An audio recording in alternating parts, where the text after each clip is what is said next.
Obama for taking on Wall All Street. right, we should be able to hear us now. We are at the Bernie Sanders Party in Tulsa, Oklahoma.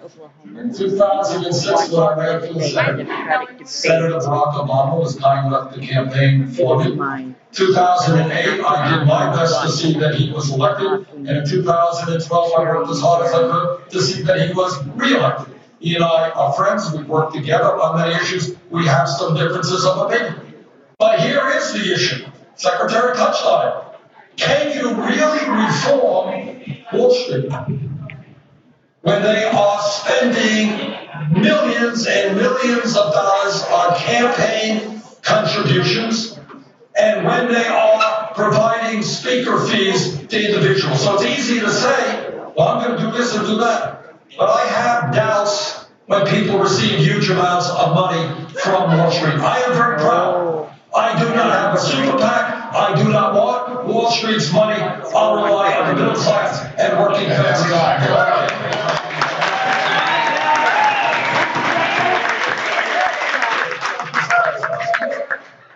Your profusion of comments about your feelings for President Obama are a little strange given what you said about him in 2011. But look, I have a plan that most commentators have said is tougher, more effective, and more comprehensive. It builds on the Dodd-Frank.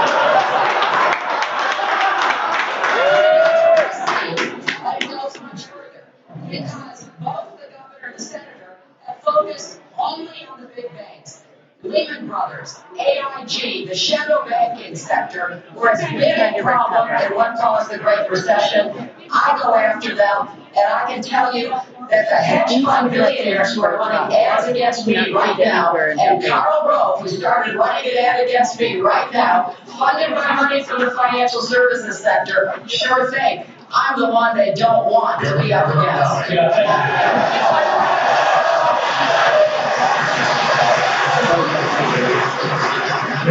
Yes, sir. What Secretary Clinton just said is actually not true.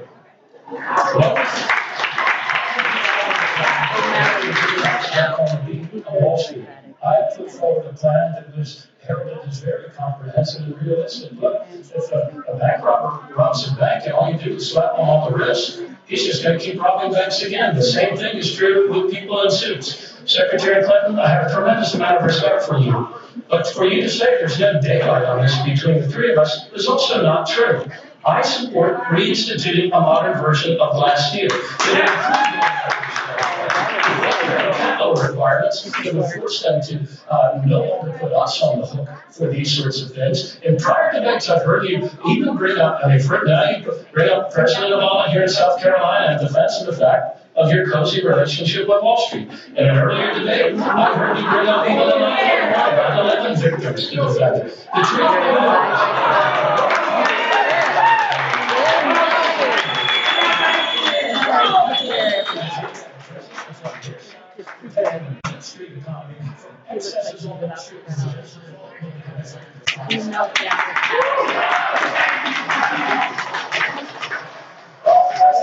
Paul Krugman, Barney Frank, others have all endorsed my plan. Secondly, we have Dodd-Frank.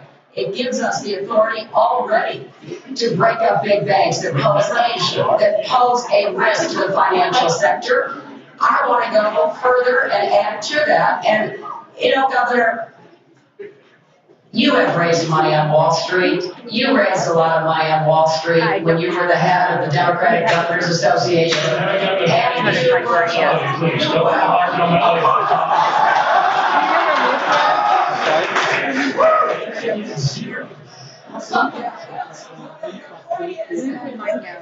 be serious about this and not just try to score political points. We should know what's in Dodd-Frank. And what's in Dodd-Frank is already in. So the authority is registered. If it's here now, pass it. If you're here, just turn it on. Goldman Sachs recently fined $5 billion. Goldman Sachs has given this country 2 secretaries of Treasury, one on the Republicans, one on the Democrats. The leader of Goldman Sachs is a billionaire who comes to Congress and tells us we should cut Social Security, Medicare, and Medicaid. Secretary Clinton, and you're not the only ones, I don't mean to just point the finger at you. You've received over $600,000 in speaking fees from Goldman Sachs in 1 year. I find it very strange that a major financial institution that pays $5 billion in fines for breaking the law, not one of their executives is prosecuted on kids.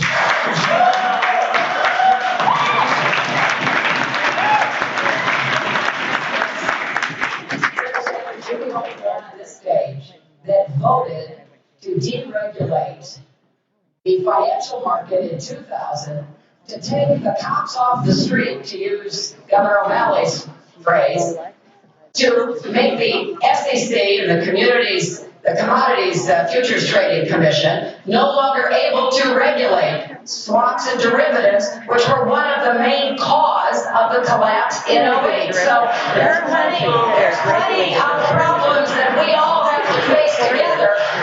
And the final thing I would say, we're at least having a vigorous debate about reining in Wall Street. The Republicans want to give them more power and repeat Dodd-Frank. That's what we need to stop. Anyone who wants to check my record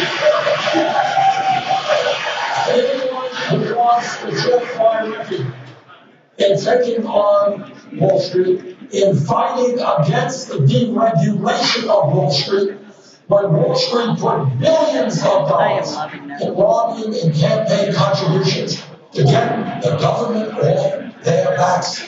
They got the government off their backs. Turns out that they were crooks and they destroyed our economy. I think it's time to put the government back on their backs.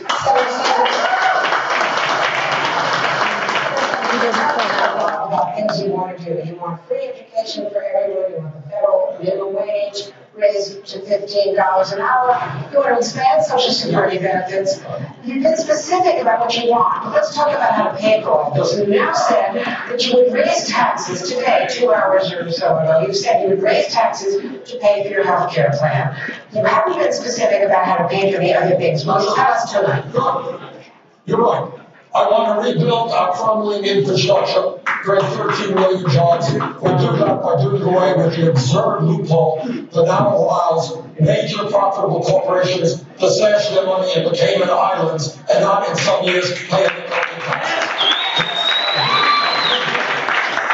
Every citizen in this country who has the ability to be able to go to a public college or university tuition free. And by the way, I want to substantially lower student debt interest rates in this country as well. How do I pay for it? I'll pay for a capital tax on Wall Street speculation. This country and the middle class bailed out Wall Street. Now it is Wall Street's time to help the middle class.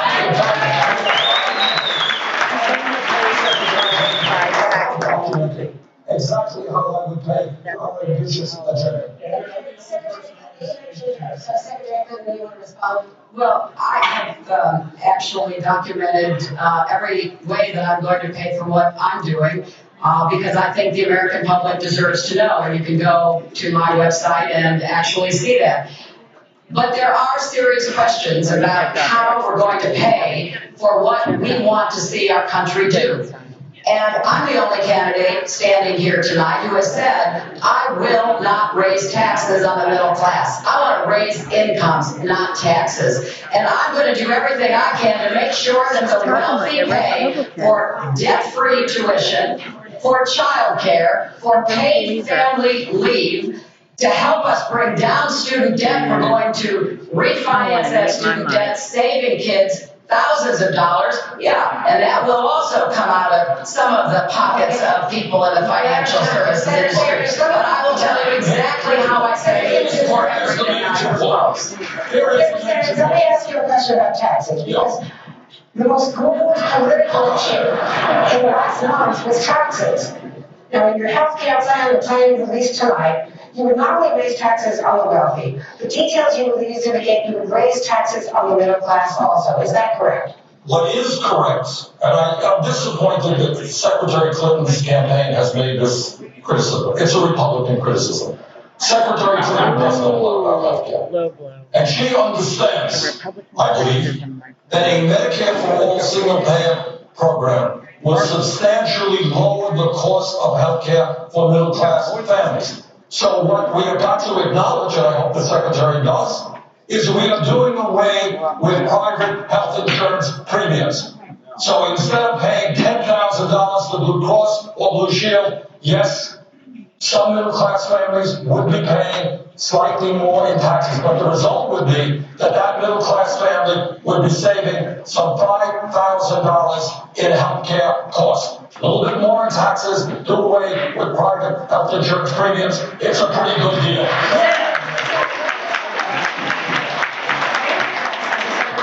You said that you would only raise taxes in the middle class to pay for family leave.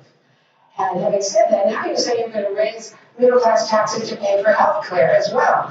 Is that breaking your word? No, it is not breaking my word. When you are, it's one thing to say I'm raising taxes, it's another thing to say that we are doing away with private health insurance premiums. So if I save you $10,000 in private health insurance and you pay a little bit more in taxes in total, there are huge savings in what your family is spending. Senator, I'm the only person on this stage that's actually balanced the budget every year for 15 years. I was here for years, I did that as Okay, well. so that was 8 years.